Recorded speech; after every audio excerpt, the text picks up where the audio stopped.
You found it. Your home for the best content on your favorite team, the Fighting Tigers of LSU.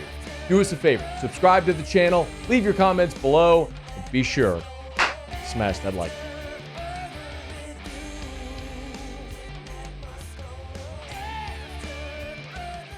On Tuesday, the SEC and ESPN released the rest of the start times or the start time windows for the SEC games in 2024, the football games in 2024.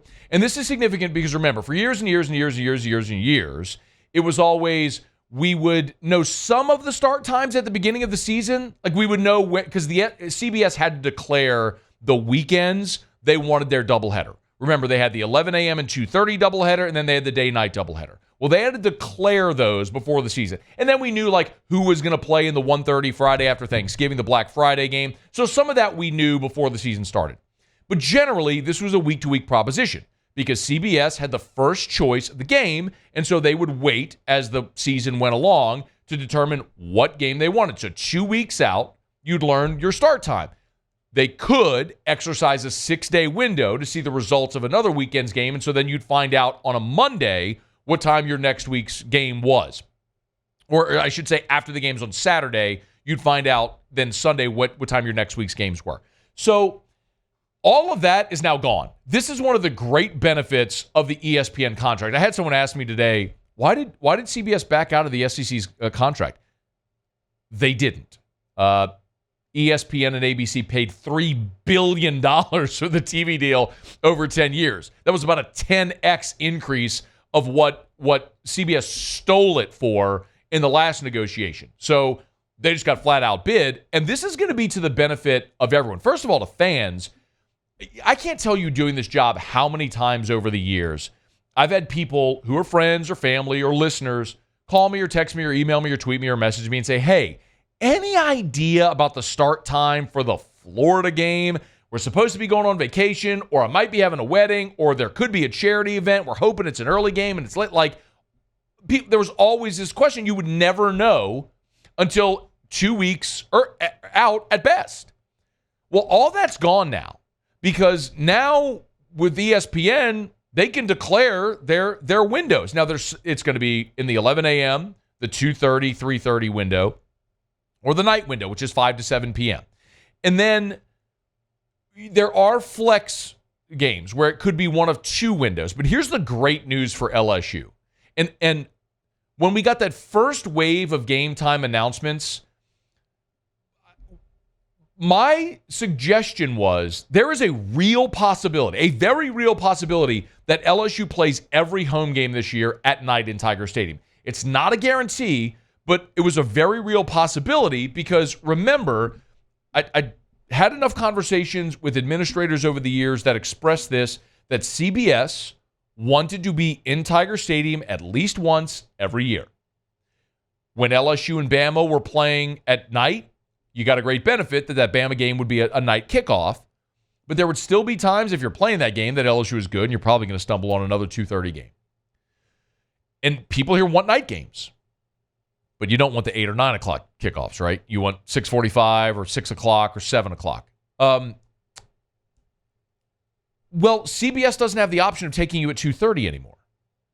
And one of the things that the league has done is they have tried, especially with conference realignment and with expanded schedules, the way that they have maintained the cross-divisional rivalries for Bama, Tennessee, Auburn, Georgia, and let's be honest, this absurd 8-team, one permanent scheduling format that, or the two permanent, the one rotating, that the SEC has, the absurdity of this format is rooted in those four teams. It's Bama, Tennessee, Auburn, Georgia, period, nothing else. That's why we have the stupid scheduling format that we have had, I should say, in the SEC. Well, LSU went to the SEC and said, you're giving them their tradition? Well, our tradition is night games, and we want night games. And so the league and CBS and the TV networks have done their best to try to limit the number of day games in Tiger Stadium. And now that CBS is out of the picture, this has become even clearer. Now, we already knew that LSU, we know that the game in Vegas is going to be a 6:30 Central Time kickoff. It had already been declared that Nichols was going to be a 6:30 game, that South Carolina was 11 a.m., but that's on the road in week 3, on the road in Columbia, and that the game against South Alabama at home was going to be a 6:45 start. So we knew Nichols and South Alabama were both going to be night games. That's no surprise to anybody. So ESPN and the SEC have announced the windows for the remainder of the games in the SEC. Well, the UCLA game is a flex game, but it'll be either a 2:30 kick or it'll be a 7 o'clock kick. So the worst case, it's 2:30, but chances are that's going to be a night game. Ole Miss, they've already declared it's going to be a night game. It'll kick between 5 and 7 p.m. on one of the ESPN networks. Bama is a flex game. It could be a 2:30 game. It could be a 7 o'clock game. Vanderbilt will be at night, and Oklahoma is a flex game, either 2:30 or 7. So I know, so Nichols, South Alabama, Ole Miss, Vanderbilt. 4 of your games already, 4 of your games you know are going to be night games. And you've got 4 flexed games. UCLA, Bama, Florida, Oklahoma. But there's no possibility of them being morning kickoff, so you will not have a morning kickoff in Tiger Stadium. We know that for a fact. And the worst case scenario is that ESPN puts one of those games at 2:30, but they could be at 5, at 6, or at 7 across any of the networks. ESPN, ESPNU, ESPN2, SEC Network. The ESPN will control all of that. So if you look at the rest of, if you just look at, say, November the 9th, when LSU welcomes Alabama into Tiger Stadium. If you look at the rest of the schedule on November the 9th, we know that the flex games are Bama, LSU, Oklahoma, Missouri, and Georgia, Ole Miss. The only game that is certain to be a night game is Mississippi State, Tennessee, and we know that Florida, Texas is going to be a noon kickoff, and South Carolina, Vanderbilt is going to be in the afternoon. So you have 3 flex games that week. And why not put Georgia, Ole Miss at 2:30 and LSU, Alabama at night? I think that's the probability of what is going to happen. So when you go look at week to week how all this is kind of playing out, you can see the probabilities of these things unfold. Look at the next week, November the 16th, when LSU is LSU is at Florida. That's a road game. That's a flex one. But let's look at Thanksgiving weekend when LSU is hosting Oklahoma. It's a flex game. We know the early game is Tennessee, Vanderbilt. The afternoon game, Arkansas, Missouri. The other 4 games are all flex games. Well, you got the Iron Bowl, which, of course, the Iron Bowl could be a 2:30 game. It was in that window forever on CBS. You've got Louisville, Kentucky, and then you've got Texas A&M. So any of those games would make a lot of sense as an afternoon kickoff.